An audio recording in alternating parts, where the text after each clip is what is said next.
Saudara-saudara, ketika Nabi Muhammad lahir, seluruh alam jagat raya bergembira. Seluruh alam jagat raya, penduduk langit, malaikat, khilman, wildan, bidadari, bintang-bintang, planet-planet, bulan, matahari, semuanya bergembira dengan lahirnya Nabi. Penduduk bumi, binatang-binatang yang melata, yang di laut, yang di sungai, yang terbang, yang di bumi, yang dalam-dalam lubang, seluruh binatang bergembira dengan lahirnya Nabi. Tumbuh-tumbuhan bergembira dengan lahirnya Nabi. Bahkan keadaan yang tidak bernyawa, sebongkah batu, bergembira dengan lahirnya Nabi. Maka perkara-perkara apa, hal-hal apa, sebab-sebab apa yang menghalangi hati-hati kita untuk bergembira dengan lahirnya baginda Nabi besar Muhammad Sallallahu Alaihi Wasallam? Kamu tahu, makhluk yang tidak gembira dengan lahirnya Nabi itu cuma iblis. Ketika Nabi lahir, iblis teriak sekenceng-kencengnya. Kenapa? Iblis tidak rela, iblis tidak ridho dengan lahirnya Nabi Muhammad. Kenapa? Karena musuhnya iblis paling besar sudah lahir. Siapa? Nabi Muhammad. Dalam riwayat, Nabi pernah nanya sama iblis, wahai iblis, siapa kamu punya musuh yang paling besar? Apa jawab iblis? Anta ya Muhammad. Kamu wahai Muhammad, aku punya musuh yang paling besar. Makanya ketika Nabi Muhammad lahir, iblis teriak sekenceng-kencengnya, tidak ridho, tidak rela, tidak bahagia dengan lahirnya Nabi. Berarti kalau ada orang-orang ngaku umatnya Nabi tidak gembira, tidak berbahagia dengan lahirnya Nabi, itu orang iblis, saudara-saudara. Kamu tahu, binatang, seekor anjing yang tidak berakal, binatang bergembira dengan lahirnya Nabi. Kalau kita sebagai umat yang berakal tidak gembira dengan lahirnya Nabi, orang-orang yang tidak gembira dengan lahirnya Nabi, berarti itu orang lebih anjing daripada anjing, saudara-saudara. Kamu tahu, batu yang tidak bernyawa bergembira dengan lahirnya Nabi Muhammad. Kalau ada orang-orang yang bernyawa, umatnya Nabi berakal, tidak gembira dengan lahirnya Nabi Muhammad SAW, itu orang hajar fauqal hajar, itu orang batu di atas batu. La yahdiyahumullah, mereka orang-orang yang tidak mendapatkan petunjuk dari Allah. Humul jahilun, mereka orang-orang yang bodoh, yang dimana gabla mauti mautun li ahli fa ajsaduhum gablal guburi guburu, mereka orang-orang yang telah mati sebelum kematian datang,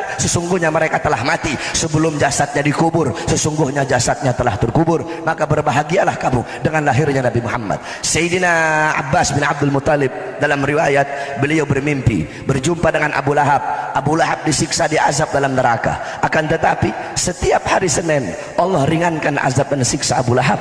Dari selah-selah jarinya itu keluar air, sehingga dia bisa minum dari air tersebut. Sayyidina Abbas nanya, wahai Abu Lahab, kenapa setiap hari Senin Allah ringankan azab dan siksa kamu? Kenapa tidak di hari-hari yang lain? Apa kata Abu Lahab? Iya, karena aku pernah bergembira dengan lahirnya Muhammad. Muhammad lahir di hari Senin. Aku punya budak yang namanya Suwaibah. Suwaibah datang bawa kabar, wahai Abu Lahab, ponakan kamu telah lahir. Ketika aku mendengar kabar gembira itu, aku senang, aku bahagia, sehingga aku memerdekakan Suwaibah.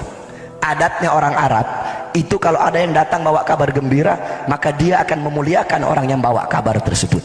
Suwaibah bawa kabar gembira, Abu Lahab muliakan, sehingga dia bebaskan Suwaibah, dia merdekakan Suwaibah. Kata Abu Lahab, karena aku memerdekakan Suwaibah sebagai bentuk kegembiraanku yang sesaat dengan lahirnya Muhammad, karena inilah setiap Senin Allah ringankan azab dan siksaku. Itu Abu Lahab yang tidak beriman kepada Nabi, yang memusuhi Nabi, yang mencaci maki Nabi, yang memerangi Nabi, yang pernah mencoba untuk membunuh Nabi. Tapi karena pernah bergembira dengan lahirnya Nabi, Allah ringankan azab dan siksanya setiap hari Senin. Bagaimana dengan kita, umatnya Nabi, yang beriman kepada Nabi, yang cinta kepada Nabi? Kalau kita bergembira seumur hidupnya kita dengan lahirnya Nabi Muhammad. Al-Imam Busiri dalam qasidah Muhammadiyahnya, beliau berkata, Muhammadun syukruhu fardun alal umami. Muhammad bersyukur dengan lahirnya beliau, bersyukur dengan adanya beliau, fardun alal umami, wajib bagi setiap umat untuk bersyukur dengan adanya baginda Nabi besar Muhammad. Maka bersyukurlah kamu, berbahagialah kamu dengan lahirnya baginda Nabi besar Muhammad.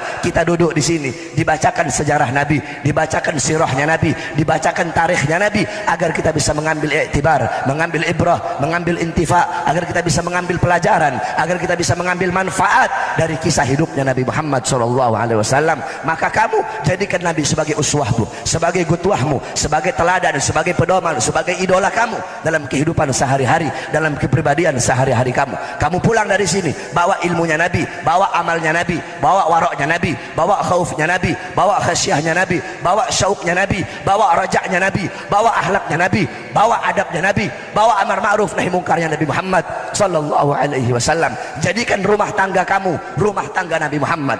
Jadikan kamu punya kampung, kampungnya baginda Nabi besar Muhammad sallallahu alaihi wasallam. Jangan kamu cuma ngomong cinta saja. Orang sekarang cuma ngomong cinta sama Nabi. Kamu punya mulut ngomong cinta Nabi, tapi kedua mata kamu memandang hal-hal yang diharamkan oleh Nabi Muhammad. Mulut kamu ngomong cinta Nabi, tetapi kamu punya mulut kering dari bersolawat kepada Nabi Muhammad sallallahu alaihi wasallam.